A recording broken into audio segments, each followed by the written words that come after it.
Welcome everyone. Today is interlaced backstitch. So for this, I decided to use 3 strands. It's up to you if you want to start your backstitch from this line going like this, or starting at this little teeny spiral. I think it's going to be easier actually to start over here. So that's what I'm going to do. So I am coming up stitch length away from my starting line, going down and continuing. So I won't show all of this because, well, this isn't actually the back stitch. We're doing interlace back stitch, so I would like to focus more on the interlace than the back. I'm having a little bit of technical. Okay, sorry, I was having some problems. It was too early to be having problems. Okay, so here, since this is kind of a little bit of a corner here, an edge, I'm going to make this next back stitch a little bit longer so that I do come through this point. That's the only line here that isn't really super curved because it's like the edge of the shell. So when you're doing a back stitch outline like on a box or something, you obviously have to make the corners a spot where a back stitch starts and ends to make an actual corner, right? So when you do back stitches, again, I'll talk more about this when we're actually on our backstitch square, but make sure you are going down in that same hole. So here I come up a stitch length away, and I'm making sure I go back down right in the same hole that we used for the previous stitch. That way our stitches are touching. We don't have little gaps. So I feel like I'm making my stitches a little bit smaller than I usually do. Probably because I'm on camera. I want to look good. But also I know we're going to be interlacing, and so like the more stitches you have, the more interlacing, for better or worse. I don't know, I might regret that later, but definitely as I continue with this spiral, you're going to want to make sure you have pretty tiny stitches as you get like here where the curve is really tight. So I'm going to keep going and I will catch up with you here soon. So again, I'm using 3 strands, and I'm going to be using 2 more colors actually after this. If you want to use, just all one color, that's fine. But you can use up to 3. All right, see you in a sec. All right, I finished my back stitch. We're gonna have some trouble here.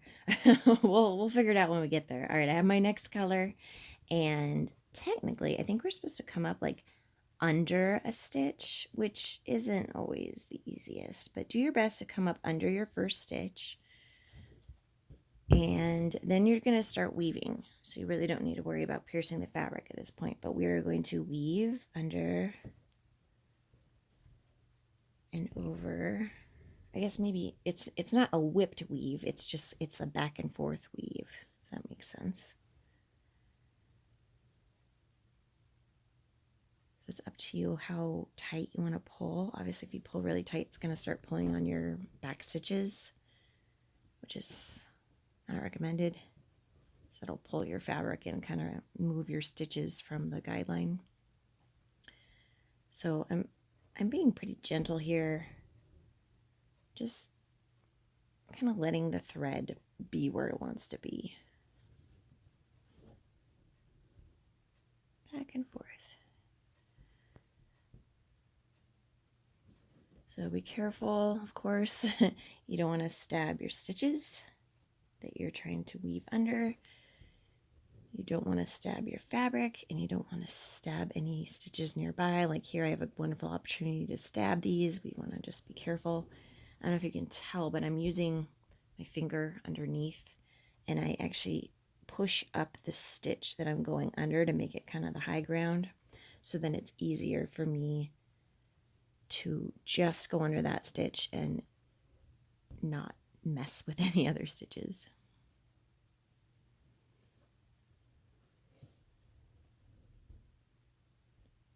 All right, you can can see my floss situation here, so I'm going to kind of pull on my tail to give me a little bit more thread to work with.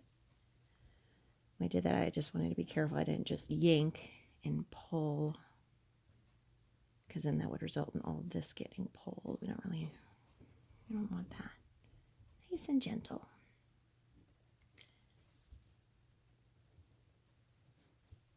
All right, so I'm going to move to the next color just so you can see that. And then once I get to this madness here, we'll figure out what we're going to do. Because I definitely, I make these like templates before stitching them. And I practice a couple, the ones that I'm especially worried about. But then I have ones like this where I'm like, ooh, I didn't think about that. What am I going to do when the spiral is really tight?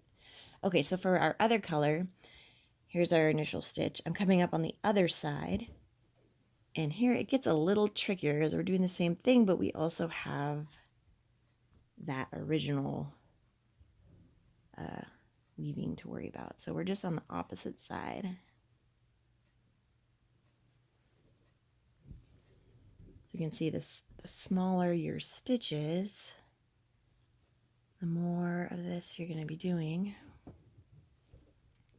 So knowing that, knowing how you feel about the stitch, it might influence how small or how long your back stitches are. Two hands work good for this one, I think. Makes it easier to pass the needle back and forth. If you're curious about my clamp, I am using a table vise attached to a table. I have not had much luck with the wooden hoop stands. I find them to be wobbly, even if I weigh them down. This isn't perfect. It has some weird knobs and twisty things that sometimes I get my floss caught on, but like right now, I'm caught on something. There we go. All right, so I'm going to keep going and I'll meet you back up when I'm over here, but I love how this looks. It looks kind of like a braid, right? It's really pretty. All right, so I'm using my other color here. I kept going and I'm just still trying to do the stitch over here. I'm just having to be really clear about where my stitches are, my back stitches. So I almost snagged that. So I think though at some point I'm just going to have to kind of skip some, or maybe just go back down under the fabric and come up a little later. Let's see, we're almost there. I'll just keep you here with me. It's kind of the fun part about bingo is like, I always get nice surprises too. I give myself these shapes to fill like bizarre stitches that I would not naturally choose, and oh my word. Okay. The stitch I need to go under is right here. So I'm just using my needle to kind of get under there. I'm trying here. Let's see, here's the out. All right, this isn't so bad. I mean, it's a bit of a mess. Had if I were to redo it, I would definitely not extend the line as far as I did on the shell. Like I wouldn't have made it so spirally. I would have stopped it like here, but instead I just kept going, didn't I? All right, we'll say that's like the last one I'm going to try to do. There might be another back stitch in there, but at this point I can't see it. So I'm just going to go down under the fabric and say I'm done with that color. Okay, I continued with my white. All right, what color did we start with? Okay, I'm like, what do I go under? Make sure you remember what color your back stitch is so you can actually go under that color. stitch. Now I need to go under this stitch. You can see it's very tight here.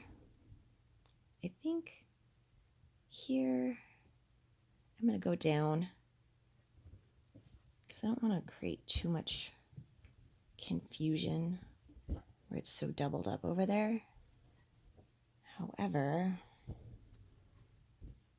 let's see. I do kind of want to give, let's see, what is this? Is that purple? Oh my word. Wearing my glasses, but maybe I shouldn't be. You know, I think I'm just going to leave it. I don't want to fiddle with it too much. If you want to come back and add a couple loops here to add more of your third color in the center, you can. I'm trying to decide if that's going to help or hurt me. Sometimes you just have to do it to see what's going to happen. We'll just try it. So I'm actually going to go under right away. I came up on the wrong side. And then through here. Just to give me a little pop of that white color. And then I'll go back down. So, I don't know. Did that make a difference? I have no idea. All right, that is it. Would I do a shell with that stitch again? Probably not. But we needed to stick with the theme, you know. So, there we have it. Awesome. Well, I hope you have fun with it.